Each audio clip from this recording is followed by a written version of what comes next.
नमस्कार दोस्तों, कथा सागर में एक बार फिर मैं आप सबों का बहुत बहुत स्वागत करती हूँ। विश्व साहित्य की श्रृंखला में मैं आज सुप्रसिद्ध कथाकार चिकित्सक खालिद हुसैनी की कहानी एंड द माउंटेन इकोड लेकर उपस्थित हूँ। लेखक का परिचय इस प्रकार है।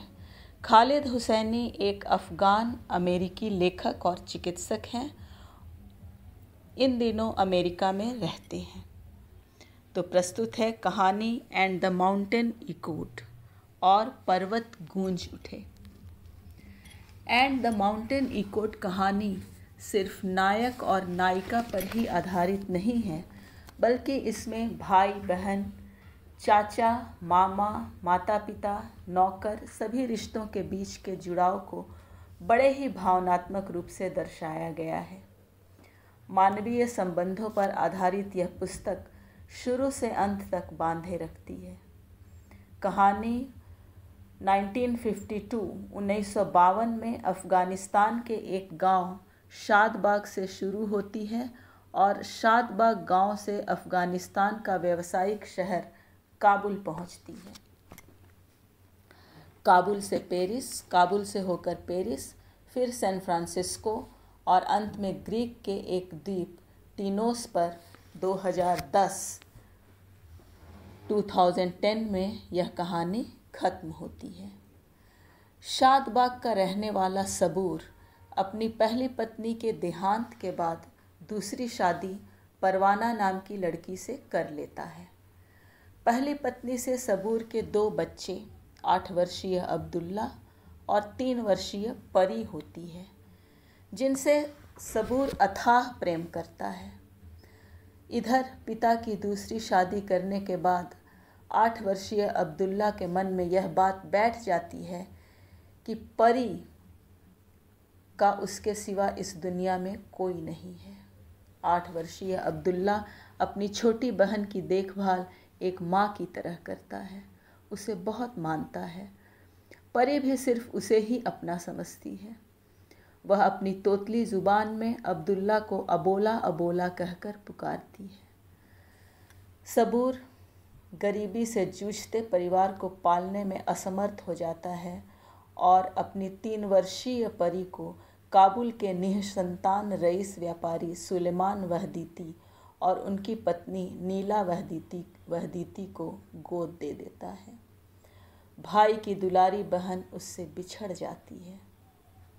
आगे चलकर 3 वर्षीय परी वहदीती दंपत्ति को ही अपना वास्तविक माता पिता समझने लगती है। उसे शादबाग बिल्कुल याद नहीं रहता। फिर वह अपनी माँ नीला वहदीती के साथ पेरिस चली जाती है। फिर कहानी में कुछ ऐसी घटनाएं घटती हैं जिससे परी को यह लगने लगता है कि वह गोद ली हुई संतान है।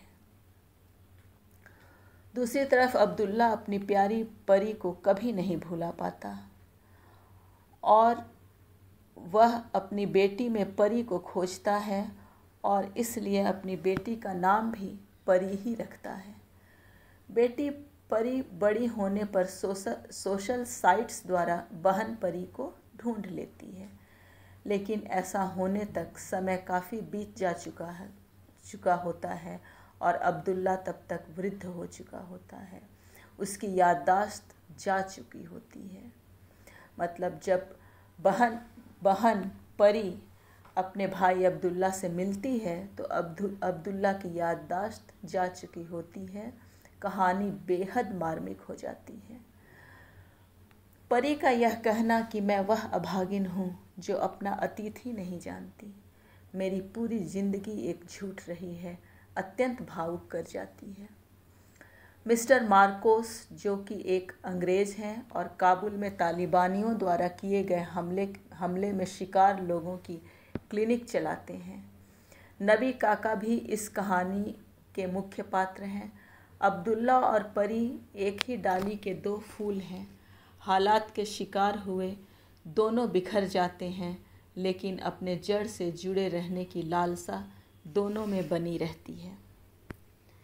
दोस्तों, अभी आप सुन रहे थे कथाकार चिकित्सक खालिद हुसैनी के उपन्यास एंड द माउंटेन इकोड का सारांश। कहानी कैसी लगी कमेंट बॉक्स में लिखकर ज़रूर बताएं। धन्यवाद।